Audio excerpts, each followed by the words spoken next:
வணக்கங்க. தீஷூஸ் குக் புக்கில் பாசிப்பருப்பு வச்சு இனிப்பு குழி பணியாரம் தான் செய்ய போகிறோம்.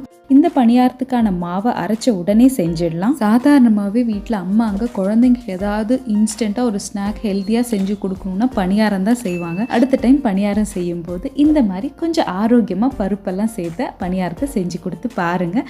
கண்டிப்பாக குழந்தைங்களுக்கு பிடிக்கும். அப்போது ஆரம்பிக்கலாமா? முதல்ல பணியாரத்துக்கான அரிசி பருப்பை ஊற வச்சிடலாம். இங்கே நான் 1/2 கப் பச்சரிசி எடுத்திருக்கேன். பச்சரிசிக்கு பதிலாக நீங்கள் புழுங்கல் அரிசியோ இல்லை சாதாரண சாப்பாட்டு அரிசி கூட சேர்த்துக்கலாம்.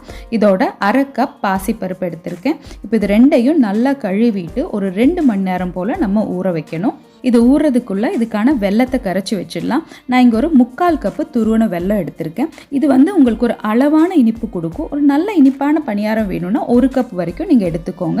இப்போ இதை பாத்திரத்தில் சேர்த்துட்டு இதோட 1 கிளாஸ் தண்ணி ஊற்றி இதை நல்லா கரைய வச்சிடலாம். இது நல்லா கரைஞ்சி ஒரு கொதி வந்ததுக்கப்புறமா நம்ம ஆஃப் பண்ணிக்கலாம். ரொம்ப திக்கான பாகை ஆக்கணும்னு அவசியம் இல்லை. ஏன்னா இந்த பாகை சேர்த்து தான் நம்ம மாவே அரைக்க போகிறோம். பாருங்கள், இது நல்லா கொஞ்சம் கொதிக்க ஆரம்பித்த உடனே நான் கேஸ் ஆஃப் பண்ணிடுறேன். இது ஆறுனதுக்கு அப்புறமா நம்ம இந்த அரிசியோட சேர்த்துக்கலாம். இப்போ அரிசியும் பருப்பும் நல்லா ஊறிடுச்சு. இதை தண்ணியை களைஞ்சிட்டு மிக்சி ஜாரில் சேர்த்து நம்ம அரைச்சிக்கலாம். இதோட நான் இங்கே ஒரு 4 ஏலக்காய் சேர்த்துருக்கேன். ஏலக்காய்க்கு பதிலாக ஏலக்காய் தூளாகவும் சேர்த்துக்கலாம்.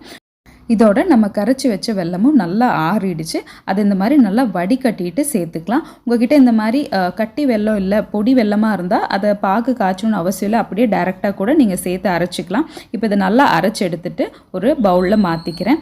உங்களுக்கு வேணும்னா நீங்கள் இதோட ஒரு பழத்தை கூட சேர்த்து அரைச்சிக்கலாம். ஆனால் இல்லைனாலே நமக்கு பணியாரம் நல்லா சாஃப்டாக தான் வரும். இதோட ஒரு 1/4 கப்பு போல் துருவின தேங்காய் சேர்த்துருக்கேன். அடுத்தது இதை நல்லா கலந்து விட்டுட்டு நம்ம பணியாரம் செய்ய வேண்டியது தான். இதை ஊற வைக்கணும்னு அவசியம் இல்லை. நான் முதல்லே சொன்ன மாதிரி.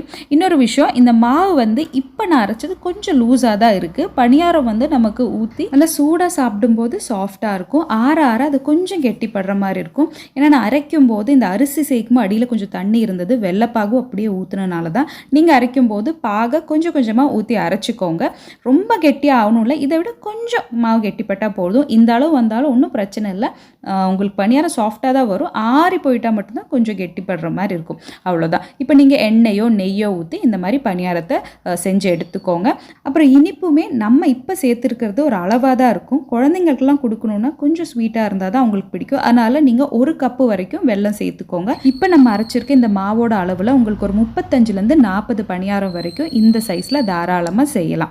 இந்த பணியாரம் அப்படியே சாப்பிட்றதுக்கே நல்லாயிருக்கும். இல்லைன்னா நல்லா தேங்காய் பாலில் கொஞ்சம் நாட்டு சக்கரை வெல்லம் ஏதாவது சேர்த்துட்டு அதோட முக்கி சாப்பிட்டீங்களா இல்லைன்னா ஊற வச்சு சாப்பிட்டீங்களா இன்னும் சூப்பராக இருக்கும். அவ்வளோதாங்க. அப்போ நீங்களும் சும்மா ட்ரை பண்ணி பாருங்கள். கண்டிப்பாக பிடிக்கும். இந்த வீடியோ உங்களுக்கு பிடிச்சிருந்தா ஒரு லைக் பண்ணுங்கள். சேனலுக்கு சப்ஸ்கிரைப் பண்ணி தொடர்ந்து இந்த சேனலில் இருக்க மற்ற வீடியோஸையும் பாருங்கள்.